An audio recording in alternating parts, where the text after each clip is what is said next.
बीते सारे काम आपके चरणों में, हे गुरुदेव प्रणाम आपके चरणों में। सारे तीर्थ धाम आपके चरणों में, हे गुरुदेव प्रणाम आपके चरणों में। हेलो फ्रेंड्स, कैसे हैं आप सब? हम सब तो बिल्कुल ठीक हैं और उम्मीद करती हूँ कि आप सब भी बिल्कुल ठीक होंगे और अपने अपने घरों में बहुत खुश होंगे और सुरक्षित होंगे। तो फ्रेंड्स, आज रक्षाबंधन है। वैसे तो ये वीडियो आप सभी को कल ही मिलेगी, तो सबसे पहले आप सभी को रक्षाबंधन की बहुत बहुत शुभकामनाएं। और मैं परमपिता परमात्मा से प्रार्थना करती हूँ कि सभी बहनों का अपने भाइयों के लिए और सभी भाइयों का अपनी बहनों के लिए अटूट प्रेम बना रहे, इसमें कभी कोई मनमुटाव ना आए। और जितने भी भाई बहन मेरे साथ यूट्यूब पर जुड़े हुए हैं, जो मेरे रियल भाई बहन हैं, उन सभी के सुखद जीवन के लिए मैं भगवान से प्रार्थना करती हूँ कि इन सभी के जीवन में कभी कोई संकट ना आए, इन सभी की सारी मनोकामनाएं पूरी हो जाएं, यही मैं भगवान से प्रार्थना करती हूँ। और फ्रेंड्स, मैं तो वैसे पहले भी रक्षाबंधन पर अपने मायके बहुत ही कम जाती थी। मेरी शादी को 22 साल हो के और 23वां साल लग गया है। इन सालों में मैं 2 या 3 बार ही रक्षाबंधन पर अपने मायके गई हूँ। और यहाँ पानीपत में मैं सन 2006 में आई थी और अब 2020 चल रहा है। तो इतने सालों में मैं सिर्फ एक ही बार रक्षाबंधन पर अपने मायके गई थी, और तब भी ये था कि मेरा भतीजा रोने लग गया था, जिद करके बैठ गया था कि सबकी बुआ आती है राखी पर राखी बांधने के लिए, लेकिन मेरी बुआ नहीं आती है। और वो 2-3 दिन से रोए ही जा रहा था कि अब की बार मेरी बुआ नहीं आएगी तो मैं तो रोता ही रहूँगा। तब मैं गई थी। और वैसे हर साल जिद करते हैं, सब बहुत प्यार से बुलाते हैं कि तुम आ जाना, लेकिन मैं नहीं जा पाती हूँ। और फ्रेंड्स, इसका कारण ये होता है कि रक्षाबंधन पर जितनी भी बसें चलती हैं, ट्रेनें चलती हैं, उनमें इतनी भीड़ होती है कि कहीं भी पैर रखने की जगह नहीं होती है। और जैसे कि अगर यहाँ से मैं इनके पापा जी के साथ बाइक पर या एक्टिवा पर जाऊँ तो फिर उसी दिन वापस आना पड़ेगा, और ऐसे में तो बहुत ज़्यादा थकावट हो जाएगी। और अगर मैं कहीं भी जाती हूँ और जाके वापस आती हूँ तो मुझे बुखार आ जाता है, और बुखार में फिर काम तो मुझे सारा ही करना पड़ता है, तो और भी ज़्यादा दिक्कत होती है। तो इस वजह से मैं जाना पसंद नहीं करती हूँ। और जब एक बार मैं गई थी यहाँ से, 1 बजे मैं यहाँ से चली थी और शाम के 7:30 पौने 8 का टाइम था जब मैं अपने घर पहुँची थी। तो मैं इतनी थक गई थी कि मैं कभी भी नहीं आऊँगी बसों में, बहुत ज़्यादा भीड़ होती है, कहीं कोई पैर रखने की जगह नहीं होती है। तो इस वजह से मैं नहीं जा पाती हूँ। तो आप सब में से कौन कौन अपने मायके गया, कौन कौन नहीं गया, आप सब मुझे कमेंट्स करके ज़रूर बताइएगा। और फ्रेंड्स, ये होता है कि थोड़ा पास में हो, आधे पौने घंटे का रास्ता हो तो चला भी जाए, बहुत ज़्यादा दूर हो तो जाने में दिक्कत होती है। और जैसे हम यहाँ से सोनीपत शिफ्ट हो जाएंगे तो वहाँ से हमारा जो सफ़र है आधा बच जाएगा। और फिर वहाँ जाने के बाद तो ये भी है कि अगर मैं इनके पापा जी के साथ भी चली जाऊँ तो रुक सकती हूँ, क्योंकि वहाँ पर तो इनके ताऊ जी हैं, ताई जी हैं, भाई भाभी हैं, सब हैं, तो बच्चे अकेले नहीं रहेंगे, ये भी बात है। लेकिन यहाँ बच्चे अकेले छोड़कर जाने का मन नहीं होता है। और फ्रेंड्स, मैंने सन 2007 में नामदान लिया था, तब से लेकर मैं सबसे पहले राखी अपने सतगुरु को ही बांधती हूँ, और उसके बाद राखी मैं राधे कृष्ण को बांधती हूँ। और जैसे एक बार अपने मायके गई भी थी मैं, तब भी मैं पहली राखी अपने सतगुरु को बांध के, फिर राधे कृष्ण को बांध के, और तब अपने मायके गई थी। क्योंकि जब मैं अपने सतगुरु को राखी बांध देती हूँ तो तब मेरे मन को संतुष्टि हो जाती है कि अब मैंने राखी सबको बांध दी है, अब चाहे किसी को बंधे या ना बंधे, लेकिन राखी सबको बंध गई है। तो इस रक्षाबंधन पर मैं आप सभी को भक्त सहजो बाई की एक कथा सुनाऊंगी। तो फ्रेंड्स, अगर कथा पसंद आए तो वीडियो को लाइक कर दीजिए, चैनल को सब्सक्राइब करके बेल आइकन को ज़रूर प्रेस कर दीजिएगा।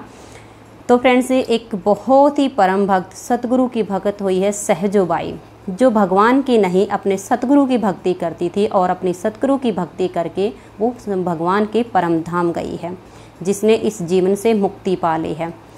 तो फ्रेंड्स, वो इतनी भक्ति करती थी अपने सतगुरु की, इतनी भक्ति करती थी कि उसकी भक्ति से खुश होकर भगवान ने स्वयं उनको दर्शन दिए थे। और जब भगवान ने उनको दर्शन दिए, उस वक्त सहजो बाई अपनी कुटिया के बाहर बैठी हुई थी, और कुटिया के अंदर उनके सतगुरु जी महाराज आराम फरमा रहे थे। तो भगवान ने कहा कि सहजो बाई, मैं तुम्हें दर्शन देने के लिए आया हूँ। तो सहजो बाई ने एक बार पलक उठाकर भी ऊपर नहीं देखा कि भगवान मुझे दर्शन देने के लिए आए हैं। उल्टा ये कहा कि भगवान, मुझे तो आपके दर्शनों की कोई लालसा ही नहीं थी। मैंने तो कभी नहीं कहा कि मुझे आपके दर्शन करने हैं, तो फिर आप क्यों आए हो? तो भगवान ने कहा कि तुम्हारी जो गुरु भक्ति है उससे खुश होकर मैं तुम्हें दर्शन देने के लिए आया हूँ। तो सहजो और बाई ने कहा कि भगवान, जैसे आए हो वैसे ही चले जाइए, मुझे आपके दर्शन नहीं करने हैं। आपके दर्शन मैं अपने सतगुरु में कर लेती हूँ, तो फिर मुझे आपके दर्शन करने की कोई भी आवश्यकता नहीं है। तो भगवान ने कहा कि सहजो बाई, फिर भी मैं तेरी गुरु भक्ति से बहुत खुश हूँ, तो कम से कम मुझे अपनी कुटिया में आने के लिए तो बोलिए। तो सहजो बाई ने कहा कि नहीं भगवान, मैं आपको अपनी कुटिया में नहीं बुला सकती हूँ। तो भगवान ने कहा कि क्यों? तो सहजो बाई ने कहा कि मेरी कुटिया में सिर्फ एक ही आसन है और उस आसन पर मेरे सतगुरु महाराज विश्राम कर रहे हैं, तो फिर आपके लिए मेरी कुटिया में आसन नहीं है। अगर आप मेरी कुटिया में आना चाहते हो तो आपको धरती पर ही बैठना पड़ेगा। तो भगवान ने कहा कि मुझे मंजूर है, लेकिन अपनी कुटिया में तो आने दीजिए। जब भगवान ने अंदर जाकर देखा तो सच में एक ही आसन था और उस आसन पर उसके सतगुरु महाराज विराजमान थे। तब सहजो बाई ने कहा कि भगवान, आप कुटिया में तो आ गए हो, लेकिन अब आपको एक काम करना पड़ेगा। तो भगवान ने कहा कि कहो। कि मेरे सतगुरु महाराज विश्राम कर रहे हैं, तो आपको चंवर डोलना पड़ेगा। चंवर पंखे को बोलते हैं, पहले पंखा होता था और उससे हवा की जाती थी, कि आपको चंवर डुलाना पड़ेगा। मेरे सतगुरु महाराज विश्राम कर रहे हैं, तो आपको पंखा करना पड़ेगा। तब भगवान ने कहा कि मुझे मंजूर है, तेरी गुरु भक्ति से मैं इतना खुश हूँ कि तुम जो बोलोगी मैं वही करूँगा।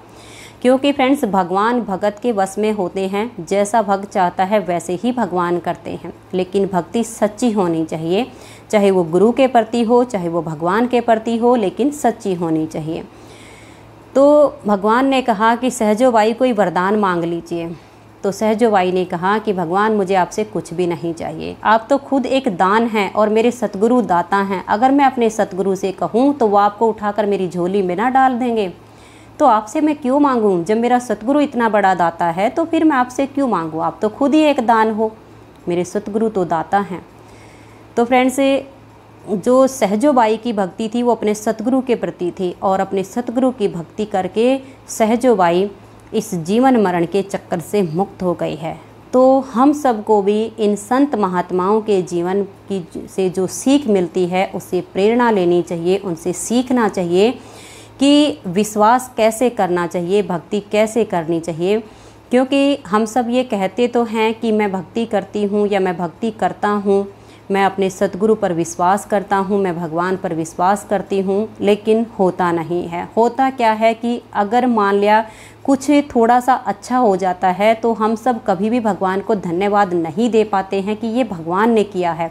लेकिन अगर थोड़ा सा बुरा हो जाए तो हम सब क्या करते हैं कि सारा दोष परमात्मा को देने लग जाते हैं कि भगवान ने मुझे ये नहीं दिया, भगवान ने मुझे वो नहीं दिया। वहाँ पर हम कभी भी ये नहीं सोचते हैं कि ये हमारे कर्मों करके ही हुआ है। लेकिन जब अच्छा हो जाता है तब डींगे मारने लग जाता है इंसान कि ये सब मैंने ऐसे कर दिया, मैंने ऐसे कर दिया।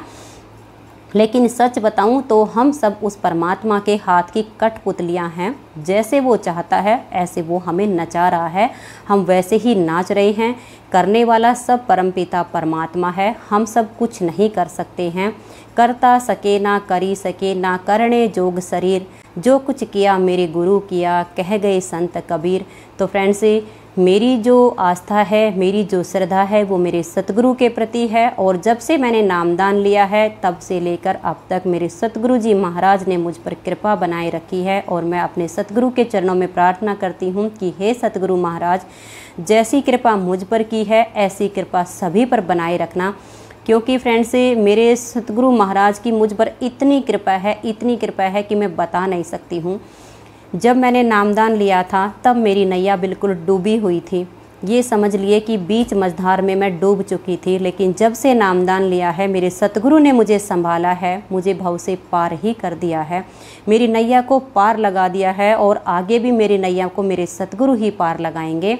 तो फ्रेंड्स, आप भी चाहे किसी देवी देवता की भक्ति करो, पूजा पाठ करो, जो भी करो सच्चे मन से करना, श्रद्धा से करना। एक की करना चाहे किसी भी की भी करना, हमारी मन की जोत होती है, जो मन में विश्वास होता है वो एक के प्रति होना चाहिए। अगर हम एक नाव में बैठेंगे तो हमारा जो बेड़ा है वो पार हो जाएगा। तो आप सब भी जिस किसी की भी भक्ति करें, चाहे आप शिव की करें, चाहे आप विष्णु की करें, चाहे आप ठाकुर जी की करें, किसी देवी देवता की करें, लेकिन सच्चे मन से कीजिएगा, लेकिन एक की कीजिएगा, तो आप सभी की जो नैया है वो पार हो जाएगी। और मेरी श्रद्धा, मेरा विश्वास तो मेरे सतगुरु के चरणों में है। तो फ्रेंड्स, आज के इस व्लॉग में इतना ही। मिलते हैं नेक्स्ट व्लॉग में, तब तक के लिए नमस्कार, बाय बाय।